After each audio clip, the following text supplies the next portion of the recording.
Praise the Lord. പ്രാർത്ഥിച്ച് നമുക്ക് ഇന്നത്തെ വേദപുസ്തക പഠനത്തിലേക്ക് പ്രവേശിക്കാം. प्रभु की स्तुति हो. प्रार्थना करके हम फिर से अपने बाइबल अध्ययन की तरफ बढ़ेंगे. ഞങ്ങളുടെ കർത്താവും ദൈവവുമേ വീണ്ടും അടിയങ്ങളെ തൃക്കരങ്ങളിലേക്ക് ഏൽപ്പിക്കുന്നു. हमारे प्रभु और हमारे परमेश्वर फिर से हम आपके उपस्थिति में आते തിരുവചനം हैं. ധ്യാനിപ്പാനും പഠിപ്പാനും പഠിപ്പിപ്പാനും ഞങ്ങൾക്ക് കൃപ തരണമേ. प्रभु पिता परमेश्वर आपके वचन में ध्यान देने के लिए, समझने के लिए और सुनने के लिए हमें आप मदद कीजिए. കർത്താവേ, ഫിലദൽഫിയയിലെ സഭയെക്കുറിച്ച് ഞങ്ങൾ പഠിച്ചിരുന്നു. प्रभु पिता परमेश्वर हमने फिलाडेल्फिया के कलीसिया के बारे में हमने पढ़ा. തുടർന്നു പോകുവാൻ ഞങ്ങൾക്ക് കൃപ തരണമേ. और भी आगे बढ़ने में, विस्तार में बढ़ने के लिए हमें मदद അത് कीजिए. യേശുവിന്റെ നാമത്തിൽ തന്നെ. वो यीशु मसीह के नाम से. ആമേൻ. आमीन. നമ്മൾ കഴിഞ്ഞ ദിവസം ഫിലദൽഫിയ സഭയെക്കുറിച്ച് പഠിച്ചുകൊണ്ടിരിക്കുകയായിരുന്നു. हम लोग पिछले दिन में फिलाडेल्फिया कलीसिया के बारे में पढ़ रहे थे. വേദപുസ്തകത്തിൽ വെളിപ്പാട് പുസ്തകത്തിന്റെ 3-ാം അധ്യായത്തിലുള്ള 6-ാം സഭാ കാലഘട്ടമാണത്.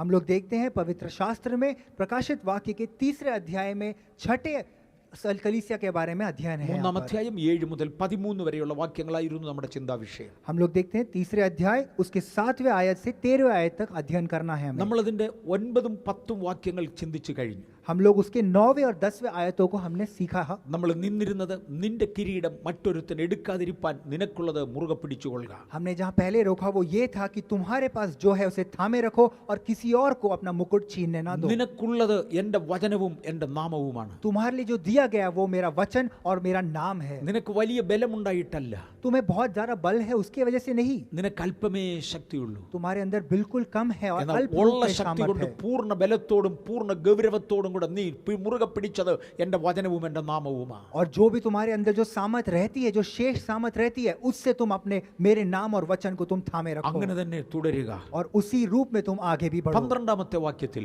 12वीं आयत में जब हम पढ़ते हैं വെളിപ്പാട് പുസ്തകം 3-ാം അധ്യായത്തിന്റെ 12-ാമത്തെ വാക്യത്തിൽ, प्रकाशित वाक्य 3 अध्याय और उसके 12वीं आयत में, ജയിക്കുന്നവനെ ഞാൻ എൻ്റെ ആലയത്തിലെ തൂണാക്കും. जो जय प्राप्त करता है उसको मैं अपने मंदिर में एक खंबा समान खड़ा करूंगा. എന്തൊക്കെ പ്രതിഫലങ്ങളാണ് ജയിക്കുന്നവന് ലഭിക്കുന്നത്? कौन कौन क्या क्या प्रतिफल है जो जो जय प्राप्त करता है उसके ഒന്ന്, लिए? എന്തിലാണ് ജയിക്കേണ്ടത്?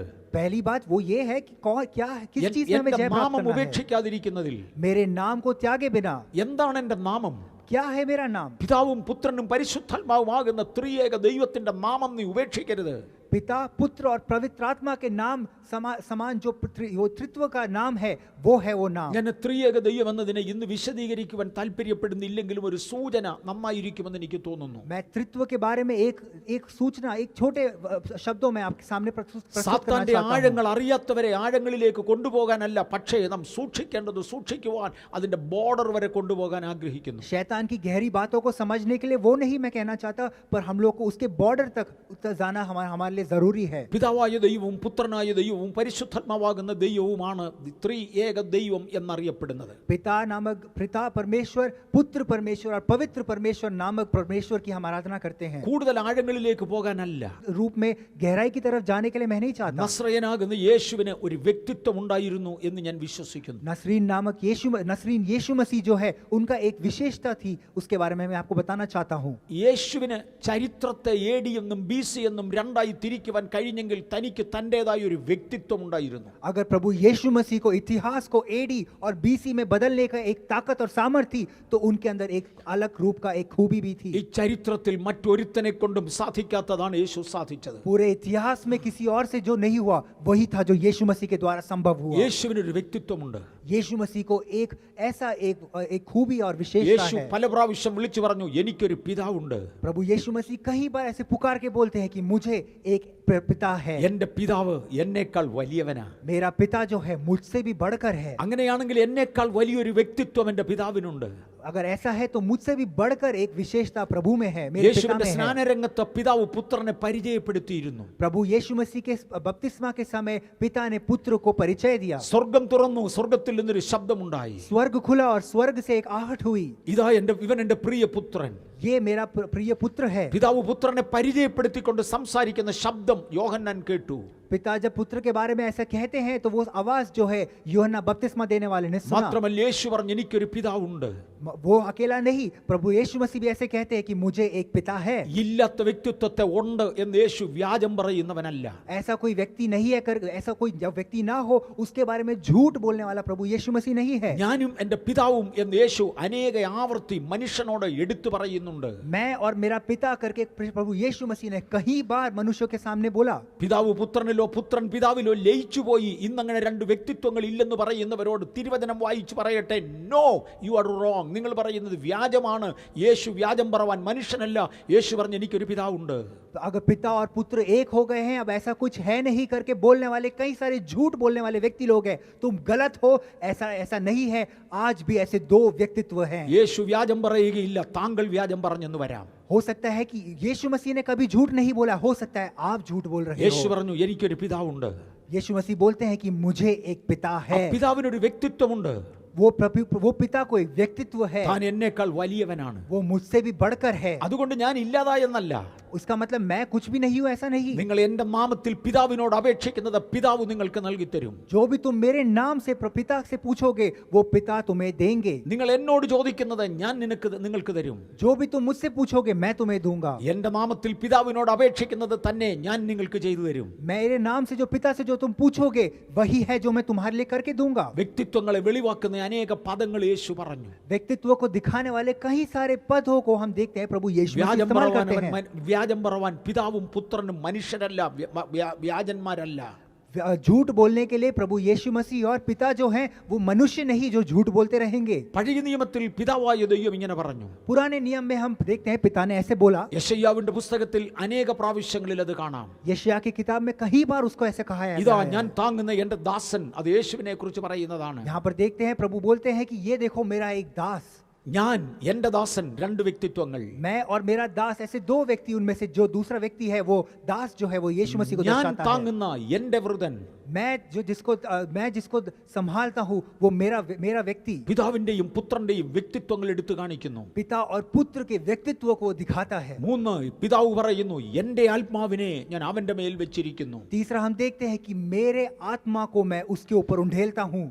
എങ്കിൽ പരിശുദ്ധാത്മാവ് മൂന്നാമതൊരു വ്യക്തിത്വമാണ്. और अगर ऐसा है तो तीसरा जो है पवित्र आत्मा है जो तीसरा व्यक्तित्व है. വിശുദ്ധ മത്തായിയുടെ സുവിശേഷത്തിൽ യേശുവിന്റെ സ്നാനരംഗം കാണാം. तीसरे जब हम लोग देखते हैं मत्ती रचित सुसमाचार में तो यीशु मसीह के बपतिस्मा को हम देख सकते हैं. യേശു യോഹന്നാന്റെ അടുക്കൽ വെള്ളത്തിൽ നിൽക്കുകയാണ് സ്നാനപ്പെടേണ്ടതിനു വേണ്ടി. यीशु मसीह वहां पर यूहन्ना बपतिस्मा देने वाले के सामने आके वहां यरदन में खड़े हुए हैं. യോഹന്നാനും യേശുവും തമ്മിലുള്ള സംസാരം കഴിഞ്ഞു. जब यूहन्ना और प्रभु यीशु मसीह के बीच में जो वार्तालाप था वो जब खत्म हुआ, യേശു വെള്ളത്തിൽ മുങ്ങി. यीशु मसीह उस पानी में डूबते हैं. തിരികെ വെള്ളത്തിൽ നിന്ന് പൊങ്ങി വരുമ്പോൾ और जब पानी से ऊपर उठ के आते हैं, ബൈബിൾ പറയുന്നു മീതെ സ്വർഗ്ഗം തുറന്നു. और बाइबल कहता है कि स्वर्ग खुला. ഇതാ വെള്ളത്തിൽ യേശു നിൽക്കുന്നു, വ്യക്തിയായി നിൽക്കുന്നു. यहाँ पर हम देखते हैं यीशु मसीह वहां पर व्यक्ति के रूप में पानी में खड़े हैं. മീതെ പിതാവ് വ്യക്തിയായി സംസാരിക്കുന്നു. और हम लोग देखते हैं ऊपर हम देखते हैं यीशु पवित्र पिता जो है वहां पर स्वर्ग में खड़े हैं. ഇവൻ എന്റെ പ്രിയ പുത്രൻ, और वो पिता बोलते हैं कि ये मेरा प्रिय पुत्र है, ഞാൻ ഇവനിൽ പ്രസാദിച്ചിരിക്കുന്നു. मैं इसमें प्रसन्न हूँ. ആ സമയത്താണ് പരിശുദ്ധാത്മാവ് ഇറങ്ങി വരുന്നത്. और उस समय पवित्र आत्मा स्वर्ग से उतर आते हैं. ബൈബിൾ ചിത്രീകരിക്കുന്നത് പിതാവ് സ്വർഗ്ഗത്തിൽ, बाइबल ऐसा कहता है कि पिता स्वर्ग में, യേശു ഭൂമിയിൽ, यीशु मसीह दुनिया में. പരിശുദ്ധാത്മാവ് പ്രാവുന്നതുപോലെ അന്തരീക്ഷത്തിലൂടെ ഇറങ്ങി വരുന്നു. और पवित्र आत्मा जो है उस पंक्षी समान उधर से नीचे उतरते हुए आते हैं अंतरिक्ष में. അതുകൊണ്ടാണ് പിതാവ് പറഞ്ഞത് ഇവന് ചെവി കൊടുപ്പീൻ, ഇവൻ എന്റെ പ്രിയപുത്രനാണ്. इसलिए ही पिता कहते हैं कि इसको सुनो क्योंकि यही मेरा प्रिय पुत्र है. യേശു സ്നാനത്തിനു വേണ്ടി നടന്നിറങ്ങി വരികയാണ്. यीशु मसीह अपने बपतिस्मा के लिए वहां चल के आते हैं. യോഹന്നാൻ യേശുവിനോട് പറഞ്ഞ അരുത്, അങ്ങയാൽ സ്നാനമേൽക്കേണ്ടത് എനിക്ക് ആവശ്യം. മത്തായിയുടെ സുവിശേഷം 3-ാം അധ്യായം.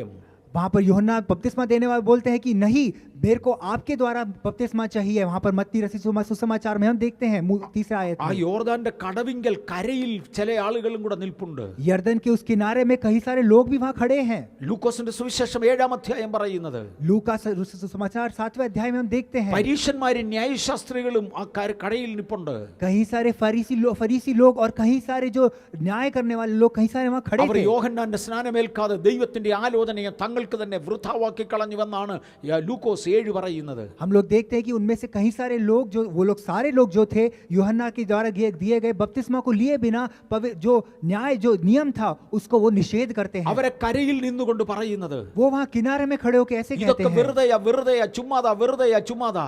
वो सब लोग ऐसे कहते हैं ये सब व्यर्थ है, बस ऐसे ही है, व्यर्थ है सब कुछ. ഈ വ്യാജ സംസാരം കേട്ടുകൊണ്ടാണ് അവരുടെ ഇടയിലൂടെ യേശു വെള്ളത്തിലേക്ക് ഇറങ്ങുന്നത്. और ये सारी व्यर्थ बातों के बीच में हम देखते हैं यीशु मसीह आते हैं. വെള്ളത്തിൽ ഇറങ്ങി ചെന്നപ്പോൾ യോഹന്നാനും പറയുന്നത് ഇത് തന്നെയാണ്. और जब जब वहां पर बपतिस्मा लेने के लिए जब वहां पर पानी के अंदर आते हैं तो यूहन्ना भी यही कहते हैं, ചുമ്മാതാ വെറുതെയാണെന്നല്ല യോഹന്നാൻ പറഞ്ഞത്.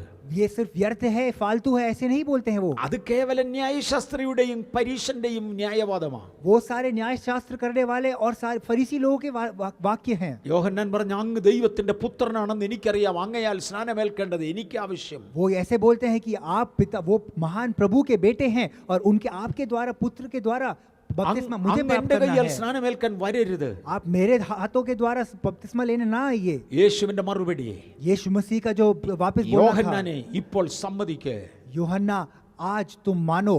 ഇങ്ങനെ സകല നീതിയും നിവർത്തിക്കുന്നത് നമുക്കുചിതമാണ്. इस ऐसे ही हर एक बातों को पूरा संपूर्ण होना हमारे लिए अच्छा है. ഞാൻ എന്റെ ഭാഷയിൽ ഇങ്ങനെ പറയും, मैं अपनी भाषा में ऐसे बोलता हूँ, യോഹന്നാനെ അങ്ങിങ്ങനത്തെ സംസാരം സംസാരിക്കാതെ, यूहन्ना आप ऐसी बातें ना कीजिए. ആ കരയിൽ നിൽക്കുന്ന പരീശനെയും ന്യായശാസ്ത്രിയെയും കപടഭക്തനെ പോലെ അങ്ങ് സംസാരിക്കാതെ, वह वहां पर किनारे में खड़े हुए कई सारे जो कपट व्यक्ति लोग हैं उनके समान आप ना होइए. അങ്ങ് ദൈവത്തിങ്കിൽ നിന്ന് വന്നവനാ, आप तो प्रभु परमेश्वर के द्वारा आए गए व्यक्ति हैं. ഞാൻ ദൈവപുത്രനാ. मैं प्रभु का पुत्र हूँ. ആ ന്യായശാസ്ത്രിക്കും പരീശനും ഇത് വൃഥാവാ, പക്ഷെ നമുക്കിത് ഉചിതമാ. वो न्याय शास्त्र और वो फरीसी लोगों के लिए ये सब व्यर्थ है, पर हमारे लिए उचित बातें हैं. ദൈവത്തോട് ബന്ധമില്ലാത്ത കപടഭക്തനായ ന്യായശാസ്ത്രിക്കും പരീശനും ഇത് വൃഥാവാ, പക്ഷെ ദൈവത്തിങ്കിൽ നിന്ന് വന്ന അങ്ങേക്കും ദൈവത്തിന്റെ പുത്രനായി എനിക്കും നമുക്ക് ഇത് ഉചിതമാ.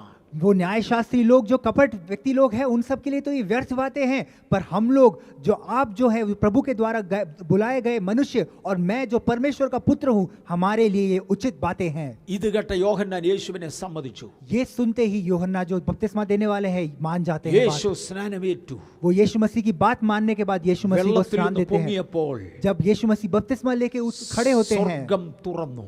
तब जो स्वर्ग है वो खुल उठा പിതാവ് വിളിച്ചു പറയുകയാണ്, और तभी पिता बोलते हैं ऐसे, ഇവൻ എന്റെ പ്രിയപുത്രൻ, ये मेरा प्रिय पुत्र, ഇവനിൽ ഞാൻ പ്രസാദിച്ചിരിക്കുന്നു, इसमें मैं प्रसन्न हूँ. ഇവന് ചെവി കൊടുക്ക. इसको तुम बातें इसकी बातें तुम പിതാവിനെയും सुनो. പുത്രനെയും പരിശുദ്ധാത്മാവിനെയും ഒരുമിച്ച് കാണുന്ന ഒരു രംഗമാണത്. पिता पुत्र और पवित्र आत्मा को एक साथ हम देखते हैं वहां पर. യേശു അവസാനം തന്റെ ശിഷ്യന്മാരോട് പറഞ്ഞു, നിങ്ങളും സ്നാനം കഴിപ്പിക്കണം. प्रभु यीशु मसीह ऐसे बोलते हैं आखिर में कि अपने चेलों को बोलते हैं, तुम भी ऐसे सबको बपतिस्मा दो. യഥാർത്ഥ സ്നാനരംഗത്ത് പിതാവും പുത്രനും പരിശുദ്ധാത്മാവും സമ്മേളിക്കുന്നത് നിങ്ങൾ കണ്ടില്ലേ? वास्तविक रूप में जब हम देखते हैं जब बपतिस्मा दिया गया है तो पिता पुत्र और पवित्र आत्मा के द्वारा ही तो दिया गया है. നാൾതോറും നിങ്ങൾ നടത്തുന്ന സ്നാനങ്ങളിൽ അക്ഷരീയമായി കാണത്തക്കവണ്ണം ഇതുപോലെ സംഭവിക്കുകയില്ല. हर रोज जब हम देखते हैं जब बपतिस्मा होता है तो हो सकता है कि इसको वास्तविक रूप में हम नहीं देख पाते हो, പക്ഷെ പിതാവിന്റെ സാന്നിധ്യം ഉണ്ടായിരിക്കും. पर पिता का जो उपस्थिति होगा वहां रहेगा. പുത്രന്റെ സാന്നിധ്യം ഉണ്ടായിരിക്കും. वो पुत्र का भी वहां पर उपस्थिति रहेगा. പരിശുദ്ധാത്മാവിന്റെ സാന്നിധ്യം ഉണ്ടായിരിക്കും. पवित्र आत्मा का भी वहां पर सानिध्य रहेगा जरूर. ഞാൻ എന്റെ സ്നാനരംഗം കണ്ട യോഹന്നാനോട് ചോദിരെ, जब मेरे जो बपतिस्मा लिए हुए उस समय को यूहन्ना बपतिस्मा से पूछो तुम. യേശുവിന്റെ ശിഷ്യന്മാരിൽ തന്നെ പലരും യോഹന്നാന്റെ ശിഷ്യന്മാരായിരുന്നു. यीशु के कई सारे जो चेले थे वो यूहन्ना के भी चेले ही थे. ഈ ആശയങ്ങൾ യോഹന്നാന്റെ ശിഷ്യന്മാർക്ക് നന്നായി അറിയാം. ये सारे जो बातें हैं वो यूहन्ना के शिष्य लोग अच्छे तरीके से യേശു जानते പറഞ്ഞു, हैं. ഇതാണ് സാക്ഷാൽ സ്നാനം. प्रभु यीशु मसीह बोलते यही है वास्तविक रूप में बपतिस्मा. നിങ്ങൾ സ്നാനപ്പെടുന്നത് എന്നോട് ചേരാനാ. तुम जब स्नान या बपतिस्मा लेते हो तो तुम मेरे साथ जुड़ने के लिए लेते हो. ആകയാൽ പിതാവിന്റെയും പുത്രന്റെയും പരിശുദ്ധാത്മാവിന്റെയും സാന്നിധ്യം ആത്മീയ അർത്ഥത്തിൽ അവിടെ ഉണ്ടായിരിക്കും. वो हम जानते हैं कि पिता पुत्र और पवित्र आत्मा का जो उपस्थिति है वो जरूर वहां पर रहेगा. അതുകൊണ്ട് നിങ്ങൾ സ്നാനപ്പെടുത്തുമ്പോൾ പിതാവിന്റെയും പുത്രന്റെയും പരിശുദ്ധാത്മാവിന്റെയും നാമം ഉച്ചരിക്കണം. इसलिए जब जब तुम बपतिस्मा देते हो तो पिता पुत्र और पवित्र आत्मा के नाम से ही वहां पर बपतिस्मा देना. നിനക്കുള്ളത് എന്റെ നാമമാണ്, तुम्हारे लिए दिया गया मेरा नाम है, അത് മുറുകെ പിടിക്കുക. उसको तुम थामे रखो. ഇന്ന് നമുക്കുള്ളത് മുറുകെ പിടിക്കുവാൻ കർത്താവ് കൃപ തരട്ടെ. आज हमारे पास जो दिया गया है उन सबको दृढ़ रूप में थामे रखने के लिए प्रभु हमें നമ്മുടെ सहायता दे. അടിസ്ഥാനം യേശുവിന്റെ വചനമാണ്. हमारी नींव जो है वो प्रभु यीशु मसीह का वचन है, ദൈവ കൽപ്പനയാ. वो प्रभु की कल्पनाएं हैं. അതാണ് നീ മുറുകെ പിടിക്കുന്നത്. वही है जो हम लोग थामे रखते हैं. അതിൽ ജയിച്ചാൽ अगर उसमें जय प्राप्त करते हैं, ഞാൻ നിന്നെ എന്റെ ആലയത്തിലെ തൂണാക്കും. उसमें अगर तुमने जय प्राप्त किया तो मैं अपने आलय में एक खंबा समान तुम्हें खड़ा करूंगा. ഒരു തൂൺ എന്ന് പറയുന്നത് ഒരു ആലയത്തിലെ ഏറ്റവും ബലമുള്ള ഭാഗമാണ്. अगर एक स्तंभ या एक खंबा अगर देखे तो एक कलीसिया की सबसे दृढ़ जो चीजों में से एक है. സഭയെ ഒരു കെട്ടിടത്തോട് ഉപമിച്ച് ബൈബിൾ പഠിപ്പിക്കുന്നുണ്ട്. कलीसिया में एक बिल्डिंग या एक उसके समान हम लोग देखते हैं दर्शाया गया है. അതൊരു കെട്ടിടമെങ്കിൽ അതിന്റെ ഏറ്റവും ബലവത്തായ ഭാഗം അതിന്റെ തൂണാ. अगर एक बिल्डिंग समान उसकी तुलना की गई है तो उसकी सबसे सामर्थ्यशाली जो चीजें हैं वो उनके खंबे हैं. ചിലർ പറഞ്ഞേക്കാം അടിസ്ഥാന കല്ല് അല്ലെങ്കിൽ മൂലക്കല്ലാണെന്ന്. हम लोग देखते हैं कुछ लोग ऐसे बोल सकते हैं कि जो नींव के जो पत्थर है या जो कोने में रखा गया सबसे महत्वपूर्ण पत्थर है वो है. അതിനൊക്കെ ഭയങ്കര പ്രാധാന്യമാണ്. उसको सही रूप में बहुत ज्यादा महत्वपूर्णता दी जाती है. തൂണുകളിന്മേൽ പണിത കെട്ടിടത്തിന്റെ ഏറ്റവും ബലമുള്ള ഭാഗം തൂണ് തന്നെയാണ്. पर हम जानना जरूरी है कि जो बिल्डिंग जो खंभों के द्वारा बनाई गई है उसमें सबसे महत्वपूर्ण चीजें जो हैं वो खंभे ही हैं. ഫിലദൽഫിയയിലെ സഭ അങ്ങയുടെ ബലം കൊണ്ടല്ല. फिलदेल्फिया जो कलीसिया तुम्हारे जो सामर्थ के द्वारा नहीं है वो. അങ്ങ് മരിച്ചവനെന്ന് ജീവനുള്ളവനെന്ന് പേരേ ഉള്ളൂ. മരിച്ച സാഹചര്യമാണ്. तुम्हें सिर्फ जीवित करके नाम ही है. तुम्हारी जो अवस्था है वो मरे हुए के समान ही है. തീരെയില്ല. ശക്തി വളരെ കുറവാണ്. तुम्हें बल बिल्कुल नहीं है. तुम्हारी सामर्थ बिल्कुल कम है. ഈ ബലഹീനനായ അങ്ങ് ജയിക്കുമെങ്കിൽ ഉള്ളതുകൊണ്ട് എന്റെ നാമം മുറുകെ പിടിക്കുമെങ്കിൽ ഞാൻ അങ്ങയെ ബലപ്പെടുത്തും. ആലയത്തിലെ തൂണാക്കും. तुम इस बलहीन अवस्था में भी अगर मेरे वचनों को तुम थामे रखोगे तो इस बलहीन अवस्था से मैं तुम्हें बलवंत बना के सभा के खंबे समान तुम्हें खड़ा करूंगा. ജയിക്കുന്നവനെ ഞാൻ എൻ്റെ ആലയത്തിലെ തൂണാക്കും. जीतने वाले को मैं अपने कलीसिया का खंबा बना അവൻ അവിടെ खड़ा നിന്ന് പോകയില്ല. वो वहां से बाहर नहीं जाएगा. ദൈവം ഒരുവനെ തൂണാക്കിയാൽ അവൻ അവിടെ നിന്ന് പോകയില്ല. अगर प्रभु ने एक बार खंबा बना दिया एक व्यक्ति को तो वो कभी बाहर नहीं जाएगा. സാത്താൻ ഒരുവനെ തൂണ് പോലെയാക്കിയാൽ, अगर शैतान जो है एक व्यक्ति को खंबा समान बना दे, സ്വർഗ്ഗസ്വനായ എൻ്റെ പിതാവ് നട്ടിട്ടില്ലാത്ത തൈയാകയാൽ വേരോടെ പറഞ്ഞു പോകും. अगर हम देखते हैं प्रभु के द्वारा जो बीज नहीं बोया है उसको हम जड़ से ही उखाड़ दिया जाएंगे. वो लोग ജയിക്കുന്നവനെ ഞാൻ എൻ്റെ ആലയത്തിലെ തൂണാക്കും. जीत प्राप्त करने वाले हर एक व्यक्ति को कलीसिया के खंबा समान അവൻ बनाया ഒരു നാളും जाएगा. അവിടെ നിന്ന് പോകയില്ല. वो एक कभी भी वहां से बाहर ना ഈ പകൽ जाएंगे. വിശ്വസിക്കുന്ന ദൈവജനം പറഞ്ഞു, ഞാൻ ദൈവത്തിന്റെ ആലയത്തിലെ തൂണാകും, ഒരു നാളും അവിടെ നിന്ന് പോകയില്ല. इस सुबह के समय में मेरे को सुनने वाले हर एक व्यक्ति विश्वास से बोले कि मैं जय प्राप्त करूंगा और आलय का एक खंबा बनाया जाऊंगा. ഇനിയും പറഞ്ഞു, ജയിക്കുന്നവന് ഞാൻ ചില പുതിയ നാമങ്ങൾ കൊടുക്കും. और जब देखते हैं जीतने वालों को आगे बोला गया कि कई सारे नाम मैं दूंगा ഈ नए वाले. നാമങ്ങൾ നേരത്തെ ഇല്ലായിരുന്നു. इससे पहले ये नाम नहीं थे. പണ്ടെന്റെ നാമം ബലഹീനൻ എന്നായിരുന്നു. इससे पहले मेरा नाम था बलहीन. മരിച്ചതിന് തുല്യമെന്നായിരുന്നു. इससे पहले मेरा नाम था मरे हुए के समान. ഞങ്ങൾ പറയാറുണ്ട്, ജീവശവങ്ങൾ, ജീവനുള്ളവനെന്ന് പേരുണ്ടെങ്കിലും ശവത്തിന് തുല്യമായിരുന്നു. इसमें हम लोग कई बार बोलते हैं कि जीवन बस नाम था पर मुर्दों के समान था वो व्यक्ति. പക്ഷേ ഞാനൊരു പുതിയ പേര് തരാൻ പോകുകയാണ്. पर मैं तुम्हें एक नया नाम देने वाला हूँ. ബലമേറിയ തൂണെന്നാണ് ഒന്നാമത്തെ പേര്. सबसे पहला नाम वो ये है बलवंत जो खंबा है. രണ്ട്, എന്റെ ദൈവത്തിന്റെ നാമം ഞാൻ അവന്റെ മേൽ എഴുതും. दूसरा जो देह है वो ये लिखा है कि परमेश्वर का नाम मैं दूंगा. എന്നെ കാണുന്നവൻ തിരിച്ചറിയും ഞാൻ ദൈവത്തിനുള്ളവനാണ്. मेरे को देखने वाला हर एक व्यक्ति वो समझ जाएगा कि मैं प्रभु के या परमेश्वर के लिए हूँ. ഒരു കെട്ടിടത്തിന്റെ മുകളിൽ അതിന്റെ പേര് എഴുതിയിട്ടുണ്ടെങ്കിൽ എന്താണ് കെട്ടിടമെന്ന് എനിക്ക് നന്നായി മനസ്സിലാകും. एक बिल्डिंग के ऊपर अगर नाम लिखा है तो वो किस चीज का है, किसका है, वो मैं समझ सकता हूँ. ബാംഗ്ലൂരിൽ വലിയ അപ്പാർട്ട്മെന്റുകൾ ഉണ്ട്. बैंगलोर में कई सारे बड़े बड़े अपार्टमेंट है. അതിന്റെ മുൻപിൽ ചെല്ലുമ്പോൾ അതിന്റെ പേര് എഴുതി വെച്ചിരിക്കും. उसके सामने अगर हम जाके खड़े होते हैं तो उनका नाम लिखा हुआ देखते हैं. കർത്താവ് പറഞ്ഞു, എന്റെ നാമം ഞാൻ നിന്റെ മേൽ എഴുതും. प्रभु बोलते हैं कि मेरा नाम मैं तुम्हारे ऊपर लिखूंगा. മാന്യനായ ഒരു വ്യക്തിയുടെ വീടിന്റെ മുമ്പിൽ ആ വ്യക്തിയുടെ നാമം കാണും. एक सम्मानित व्यक्ति के सामने अगर उसके घर पे सामने आके देखे तो उसके घर के सामने उसका नाम भी लिखा ഒന്ന് रहता ഒരു है. കെട്ടിടത്തിന് ഒരു പേര് കാണാം. पहला हम देखते हैं कि एक बिल्डिंग के सामने उसका नाम लिखा है. ബാംഗ്ലൂർ എയർപോർട്ടിന്റെ മുമ്പിൽ എഴുതി വെച്ചിട്ടുണ്ട് ബാംഗ്ലൂർ എയർപോർട്ട്. बैंगलोर एयरपोर्ट के सामने वहां लिखा रहता है बैंगलोर एयरपोर्ट. ബസ് സ്റ്റാൻഡിന്റെ മുമ്പിൽ എഴുതി വെച്ചിട്ടുണ്ട് ബസ് സ്റ്റാൻഡ്. बस स्टैंड के सामने हम देखते हैं कि बस स्टैंड करके नाम റെയിൽവേ लिखा है. സ്റ്റേഷന്റെ മുമ്പിൽ എഴുതി വെച്ചിട്ടുണ്ട് റെയിൽവേ സ്റ്റേഷൻ. रेलवे स्टेशन के सामने भी हम देखते हैं रेलवे स्टेशन करके नाम लिखा है. ഹൈക്കോർട്ടിന്റെ മുകളിൽ എഴുതി വെച്ചിട്ടുണ്ട് ഹൈക്കോർട്ട്. हाई कोर्ट के ऊपर हम देखते हैं लिखा हुआ है हाई कोर्ट करके. നിന്റെ മേൽ ഞാൻ എന്റെ പേര് എഴുതും. तुम्हारे ऊपर मैं अपना नाम रखूंगा. ജയിക്കുന്നവന്റെ അവകാശി അധികാരി ഞാനാണ്. जीतने वालों का अधिकार जो है वो मेरा है. നമുക്ക് ജയിക്കുവാനായി ഏൽപ്പിക്കപ്പെടാം. आइए हम जीतने के लिए वहां पर प्रभु के सामने തോറ്റവരും अपने आप को പരാജയപ്പെട്ടവരും रखें. പലരാണ്. നാം ആ കൂട്ടത്തിൽ വരരുത്. ജയിക്കുന്നവരാകാം. हारे हुए और पराजय पाए हुए कई सारे लोग हैं, उनमें से हम ना गिने जाए. മൂന്ന്, ഞാൻ പുതിയ യെരുശലേമിന്റെ പേര് എഴുതും. तीसरा मैं वो नया यरूशलेम का नाम लिखूंगा. എന്താണ് യെരുശലേമിന്റെ പ്രത്യേകത? क्या है यरूशलेम की जो खूबी? രാജാവിന്റെ വാസസ്ഥലം എന്നാണ് ബൈബിൾ ഇതിനെ വിശേഷിപ്പിക്കുന്നത്. राजा का रहने वाला राजमहल है यरूशलेम. വെളിപ്പാട് പുസ്തകം പറയുന്നത് ദൈവത്തിന്റെ വിശുദ്ധ പട്ടണമാണ്. प्रकाशित वाक्य कहता है कि वो प्रभु का जो विशुद्ध नगर है वो. ഞാൻ പുതിയ യെരുശലേമിന്റെ പേർ ജയിക്കുന്നവന്റെ മേൽ എഴുതും. मैं नए यरूशलेम का नाम जीतने वालों के ऊपर लिखूंगा, എന്റെ നാമം ഞാൻ അവന്റെ മേൽ എഴുതും. मेरा खुद का नाम भी मैं उनके ऊपर लिखूंगा. ആത്മാവ് സഭകളോട് പറയുന്നത് എന്തെന്ന് ചെവിയുള്ളവൻ കേൾക്കട്ടെ. आत्मा उन कलीसिया के उन लोगों से कहता है जिनके पास कान हो.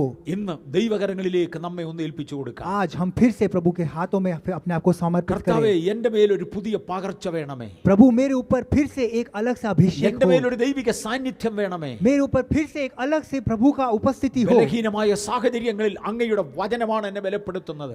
बलहीन उपस्थितियों में प्रभु आपका वचन है जो मुझे सामर्थ्य देता है. തിരുവചനത്തിൽ പല പ്രവാചകന്മാരെ കർത്താവ് ശക്തീകരിച്ചത് കാണാം. प्रभु के वचन में कई सारे नबियों को प्रभु ने सामर्थ्य दिया. ദാനിയേൽ പ്രവാചകൻ ബലഹീനനായി തറയിൽ വീണുപോയ സന്ദർഭങ്ങളുണ്ട്. दानिയേल भविष्यवक्ता को हम देखते हैं कि वो बलहीन होके वहां पर जमीन पे गिर गए. ഒരു കൈ അദ്ദേഹത്തെ തൊട്ടു. उनको एक हाथ आके वहां छूता है. എസെക്കിയേൽ പ്രവാചകൻ വിറച്ചുകൊണ്ട് തറയിൽ പോയ സാഹചര്യങ്ങളുണ്ട്. यहेजकेल जो भविष्यवक्ता है वो भी गिर के डर के मारे नीचे गिर गए. ദൈവത്തിന്റെ കൈ തന്റെ മേൽ വന്നു. प्रभु का हाथ जो है उनके ऊपर आया. ഏറ്റവും പ്രിയപുരുഷ ബലപ്പെട്ടിരിക്കുക. सबसे प्रेम किए गए मनुष्य, तुम बलवंत हो, तुम बलवंत हो. യോഹന്നാൻ അപ്പോസ്തലൻ വിറച്ചുകൊണ്ട് തറയിൽ വീണിട്ടുണ്ട്. यूहन्ना जो प्रेरित है वो भी डर के मारे कपकपा के नीचे गिर ദൈവ गए. സാന്നിധ്യത്തിൽ വീണുപോയ പലരെ ഞാൻ കണ്ടിട്ടുണ്ട്. प्रभु की उपस्थिति में उस भय के कारण कपकपाते हुए नीचे गिर गए कई सारे लोग हम देखते അവരുടെ हैं. ഒക്കെ മേൽ ദൈവത്തിന്റെ കരം വന്നു. उन सब के ऊपर प्रभु का हाथ आया. ബലപ്പെട്ടിരിക്കുക. आप सामर्थ्यशाली हुए ആ रहे. വാക്കുകളിൽ ബലം വ്യാപരിക്കും. उन वचनों में बल वो आएगा. ആ സ്പർശനത്തിൽ ബലം വ്യാപരിക്കും. उस स्पर्श जब आए होगा हमारे ऊपर तो वो बल हमारे ऊपर आएगा. പഴയ നിയമത്തിലെ ന്യായാധിപന്മാരുടെ പുസ്തകത്തിൽ ഗിദയോൻ എന്നൊരു വ്യക്തിയുണ്ട്. पुराने नियम में हम देखते हैं न्यायों के समय में गिदयोन नामक एक व्यक्ति था. ഗിദയോൻ ആകപ്പാടെ വിശ്വാസത്തിൽ പര്യാപ്തതയുള്ളവനല്ല, വിശ്വാസം കുറഞ്ഞുപോയി. गिदयोन जो व्यक्ति था वो विश्वास में बहुत ज्यादा नहीं पर बहुत कम था. ചുറ്റുവട്ടം वो നടക്കുന്ന പ്രശ്നങ്ങൾ കണ്ട് അദ്ദേഹം ഭയന്നുപോയി. जब आसपास की परिस्थितियों को देखा तो वो गिर गया. ഒരു ദൈവദൂതൻ അദ്ദേഹത്തെ നോക്കി. पर उस समय प्रभु के दूत ने उसको देखा. ആ നോട്ടത്തിലൂടെ തന്റെ മേലൊരു ശക്തി വ്യാപരിച്ചു. उस देखने के द्वारा, उस नजर के द्वारा उसके ऊपर एक महान प्रभु की सामर्थ्य वहां पर आई. നോക്കിക്കൊണ്ട് പറഞ്ഞു, ഈ ബലത്തോടെ പോകാം. वो उसको देख के वो बोलते हैं कि इस सामर्थ्य के साथ तुम आगे बढ़ो. യേശുവിന്റെ നോട്ടത്തിൽ ബലം വ്യാപരിക്കാം. यीशु मसीह के नजर में ही बहुत सामर्थ्य आ सकती है. ദൈവിക സ്പർശനത്തിൽ ശക്തി വ്യാപരിക്കാം. प्रभु के छूने से बहुत ज्यादा सामर्थ्य आ सकती है. ഫിലദൽഫിയ സഭയെ നിനക്ക് അല്പമേ ശക്തിയുള്ളൂ. फिलाडेल्फिया की सभा तुम्हें बहुत कम शक्ति है. എന്റെ സാന്നിധ്യത്തിന്റെ ബലത്തിൽ ഞാൻ നിന്നെ ശക്തീകരിക്കുക. मेरे उपस्थिति के उस बल से मैं तुम्हें आशीषित करता ഇന്ന് हूँ. പകൽ നമ്മിൽ ചിലരെ കർത്താവ് ബലപ്പെടുത്തട്ടെ. आज इस सुबह के समय पे प्रभु आपको बलवंत करे. ആത്മാവ് സഭകളോട് പറയുന്നത് എന്തെന്ന് ചെവിയുള്ളവൻ കേൾക്കട്ടെ. जिसके कान हो वो सुन ले कि आत्मा कलीसियाओं से क्या कहता है. ഇന്ന് പകൽ ചെവിയുള്ള ചിലരോട് ദൈവത്തിന് ഇടപെടുവാനുണ്ട്. आज कान जिन लोगों के पास है उनसे प्रभु यीशु मसीह कुछ कहना चाहते हैं. ദൈവവചനത്തിന്റെ മുമ്പിൽ ചെവി കൊടുക്കാം. हम लोग यीशु मसीह के वचन के सामने अपने कानों को खोले रखे. ഞാൻ ഇന്ന് ഇവിടെ കൊണ്ട് നിർത്താൻ ആഗ്രഹിക്കുന്നു. आज मैं इससे यहाँ पर समाप्त करना चाहता അടുത്ത हूँ. ദിവസം നമുക്ക് അവസാനത്തെ പുസ്തകത്തിലേക്ക് പോകണം. आने वाले दिनों में आखिरी जो लेखक है उसके बारे में हम पढ़ेंगे. ഏഴാമത്തെ സഭ ലവോദിക്കിയ സഭ. 7वीं जो कलीसिया है लवोदिकिया की सभा. ലവോദിക്കിയ സഭയോടാണ് പറയുന്നത്, ഞാൻ വാതിക്കൽ നിന്ന് മുട്ടുന്നു. लवोदिकिया की कलीसिया से ही है जो प्रभु यीशु मसीह बोलते हैं कि मैं द्वार में खड़ा हूँ. ആരും അടയ്ക്കാതെ വണ്ണം തുറക്കുവാൻ താക്കോൽ എന്റെ കയ്യിൽ ഉണ്ട്. कोई भी बंद कर ना पाए वैसा एक जो चाबियां है वो मेरे हाथ में है. പക്ഷേ അതുകൊണ്ട് വാതിൽ തുറന്ന് ഞാൻ അകത്ത് വരികയില്ല. पर उससे मैं द्वार खोल के अंदर नहीं आऊंगा. എന്റെ ദൈവത്തിന്റെ പ്രത്യേകത തികഞ്ഞ ജെന്റിൽമാൻ ആണ്.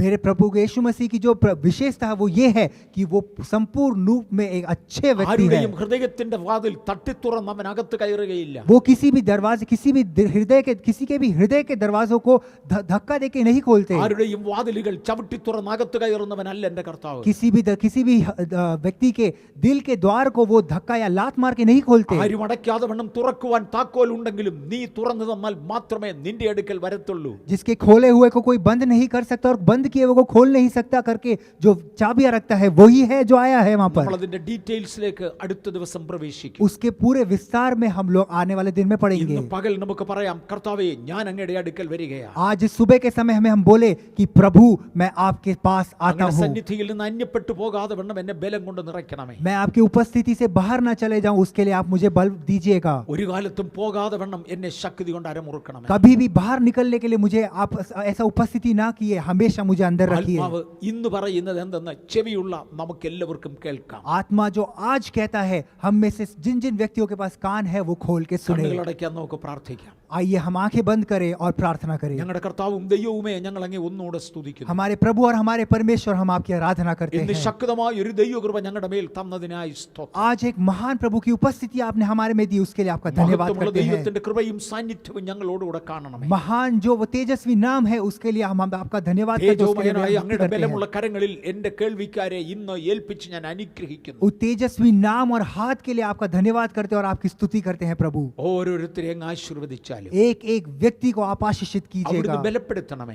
आप उनको शक्तिशाली कीजिएगा। ഞങ്ങളുടെ കിരീടങ്ങൾ മറ്റൊരുത്തൻ എടുക്കാതെ ഞങ്ങൾ തന്നെ എടുക്കുവാൻ കൃപ തരണമേ. हमारा जो मुकुट है वो कोई और ना छीन पाए, हम लोग के पास ही रहे, आप हमारी सहायता कीजिए। അങ്ങയുടെ വചനം പാലിപ്പാൻ ഞങ്ങൾക്ക് കൃപ തരണമേ. हमारे आपके वचन को हम लोग संभाल पाए और थामे रखे, उसके लिए हम അങ്ങയുടെ आपकी നാമം सहायता ഞങ്ങളിൽ कीजिए। നിന്ന് മാറിപ്പോകരുതേ. आपका नाम हम में से कभी भी ना हट पाए അത് पिता, യേശുവിൻ നാമത്തിൽ തന്നെ. वो यीशु मसीह के मधुर नाम से, ആമേൻ.